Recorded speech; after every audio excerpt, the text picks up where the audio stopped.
सत्य दर्शन, हमारी नजर, हमारी परख। नमस्कार, एक बार फिर हाजिर हूँ एक और बड़ी खबर के साथ और आप देख रहे हैं सत्य दर्शन न्यूज। खबर औरैया से चुनावी सरगर्मियां और भी तेज हो गई हैं। 2022 के चुनाव को लेकर कांग्रेस में रहे राजा रामपाल पूर्व सांसद अब समाजवादी पार्टी में शामिल होने के बाद अखिलेश यादव की संदेश यात्रा को लेकर पहुंचे। राजा रामपाल ने कहा, बहुजन समाज पार्टी के लिए 22 साल तक काम किया है। जब कोई इस मंडल में नेता नहीं हुआ करता था, हमने बड़ी बड़ी मीटिंग की है। सरकार ने किन परिस्थितियों में कृषि बिल वापस लिए हैं, जनता जानती है। जब तक पार्लियामेंट में वापस नहीं हो जाते तब तक धरना जारी रहेगा। और यह मौजूदा बीजेपी की सरकार पर जमकर निशाना साधा। मुलायम सिंह यादव को सपना था लोहिया जी एवं अम्बेडकर जी के सपनों को साकार करने के लिए मुलायम सिंह जी आगे आए थे। अब अखिलेश जी आ गए हैं। जाति और कौम नहीं है, यह सब भाग्य है। इसलिए हम पाल एवं यादव को एकजुट करने आए हैं। वहीं सरकार पर निशाना साधा। समाजवादी पार्टी की सरकार बने, सांप्रदायिक ताकतों को शिकस्त मिले, लोकतंत्र एवं संविधान की रक्षा हो, इसको लेकर हम लोगों ने निर्णय लिया है। पाल बघेल समाज जो यादव समाज का सगा भाई था, जो राजनीतिक दूरियां बढ़ी थी, उनको दूर करने के लिए पाल और यादव समाज के लिए हम आए हैं। एकजुट करने के लिए 2022 के चुनाव को लेकर बोले, हमें लगता बीजेपी को हमें ढकेलना नहीं पड़ेगा। बहुजन समाज पार्टी में हमने लंबे समय तक काम किया, 22 साल तक हमने काम किया। हम यहाँ के मंडल अध्यक्ष रहे हैं। क्या कहना चाहेंगे आप, क्या पूरा मामला? आज औरैया का ये कानपुर मंडल का चौथे दिन की यात्रा है।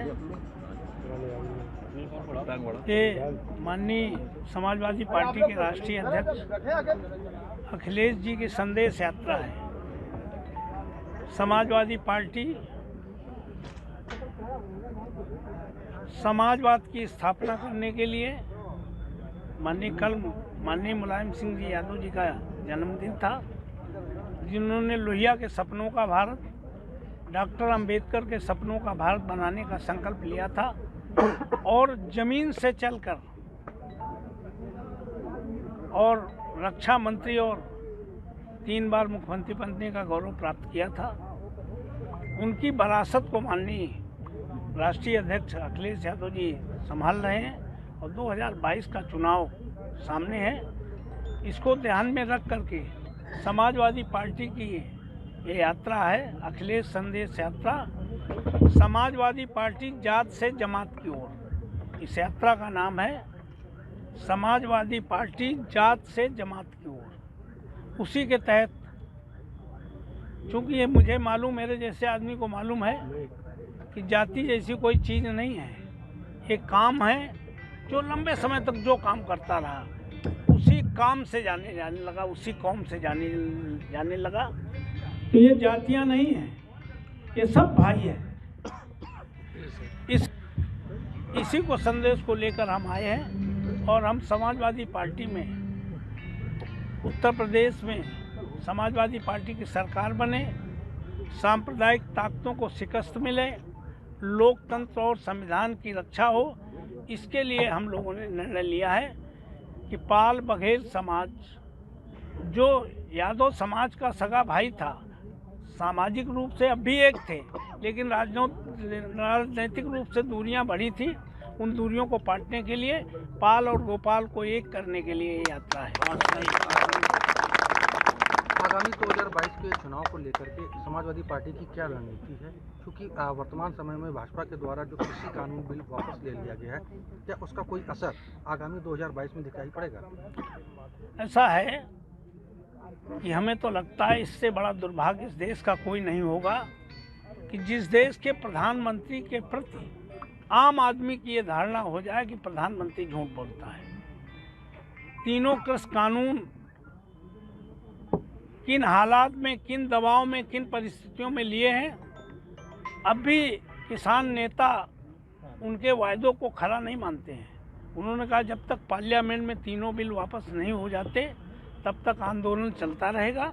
और उस आंदोलन के साथ साथ जो कुर्बानी किसानों ने दी है, 700 किसान मरे हैं, उनके लिए मुआवजे की मांग है, उनके परिवार के लोगों को नौकरियों की मांग है, MSP की मांग है।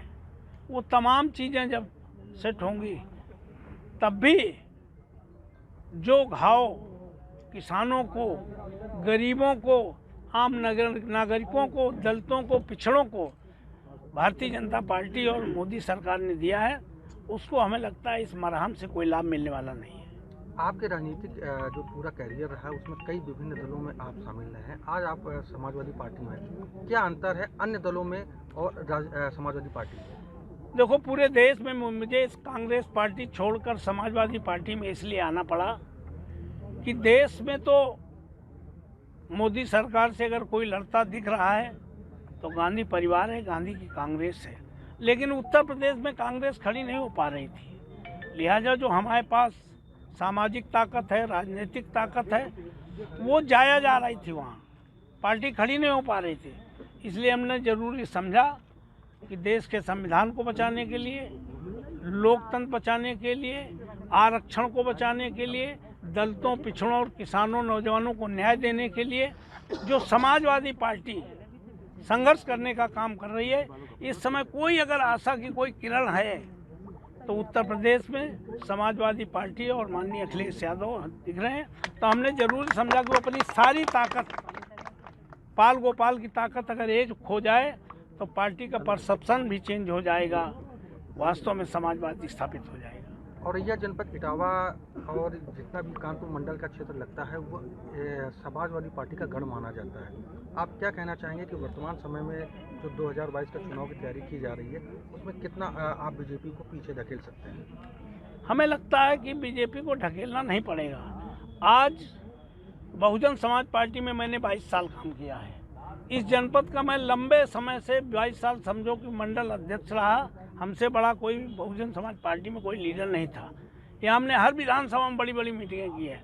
आज दलित समाज जो समाजवादी पार्टी से अलग मानता था अपने आप को, संविधान को बचाने के लिए, लोकतंत्र को बचाने के लिए, अपने आरक्षण को बचाने के लिए, उस बहुजन समाज पार्टी या दूसरी पार्टियों में जो भी दलित पिछड़ा है वो सारे मतभेद भुलाकर समाजवादी पार्टी की ओर आ रहे हैं। इसलिए इस बार कानपुर मंडल में समाजवादी पार्टी की ऐतिहासिक जीत होने जा रही है। धन्यवाद। अभी के लिए बस इतना ही। अगली खबर में फिर मुलाकात होगी, तब तक देखते रहिए सत्य दर्शन न्यूज।